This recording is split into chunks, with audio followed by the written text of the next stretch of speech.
Our reporting begins with word that your doctor's advice for decades and decades may have been all wrong all along. A brand new study has found that popping an aspirin every day to prevent heart attacks may do more harm than good for healthy people.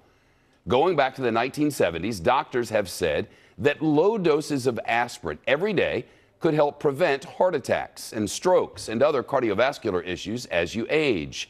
The American Heart Association now issuing new guidelines that say adults over 70 who do not have any previous heart issues, as well as adults who have increased risk of bleeding, should not take a low-dose aspirin. And here's why. Under normal circumstances, your body is able to stop minor bleeding. Platelets and proteins clot at the site of a wound and plug the opening with a scab. But studies show that with aspirin in your bloodstream, those platelets and protein don't stick together as well, making it harder to close the opening and stop the bleeding. In other words, aspirin interferes with your own body's ability to clot blood, which is why doctors recommend taking an aspirin at the first signs of a heart attack. It may actually help clear a blood clot. That recommendation does remain. But this study warns that not everybody should stop taking their daily aspirin. So how do you sort out the confusion? Jonathan Sari here for help with that on Fox Top Story from Atlanta. Jonathan. Well, Shep, as you pointed out, for people who do have heart disease, continuing to take that small daily dose of aspirin can reduce your chances of suffering a second heart attack or clot-related stroke. But in earlier years, doctors had been hoping that aspirin could also be used as preventive medicine for older adults with no history of heart disease. But recent studies, including a very large one in the New England Journal of Medicine, found that aspirin did not extend life or ward off disability for this group, and in fact increased their risk of suffering a major hemorrhage as opposed to those taking a placebo. The chief of cardiology at Emory St. Joseph's Hospital, who was not involved in the study, explains its findings. There are no free lunches with any drug you take, even over-the-counter drugs.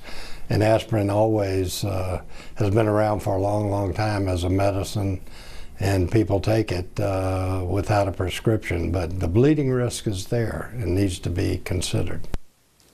So the American College of Cardiology and American Heart Association have released new guidelines saying aspirin should be limited to people at the highest risk of cardiovascular disease and a very low risk of bleeding. Shep?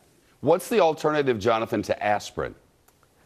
Yeah, well, the authors of these new guidelines point out that more than 80% of cardiovascular events are preventable through lifestyle changes. So for seniors with no prior heart disease, they recommend that regular exercise and healthy diet could reduce their risk. But for those who already suffer from cardiovascular disease, aspirin is still believed to significantly reduce the risk of another heart attack or stroke, and under a doctor's guidance can be life-saving treatment during a suspected heart attack. Aspirin maker Bayer issued a statement saying no one should start, stop, or modify an aspirin regimen without first speaking with their healthcare provider. The updated guidelines do not change the recommendation of aspirin in secondary prevention and demonstrate that there is still a role for aspirin in primary prevention. And the maker of St. Joseph low-dose aspirin issued a similar statement urging consumers to consult their doctor before beginning or altering any aspirin regimen. Shep? Jonathan Sari reporting live from Atlanta.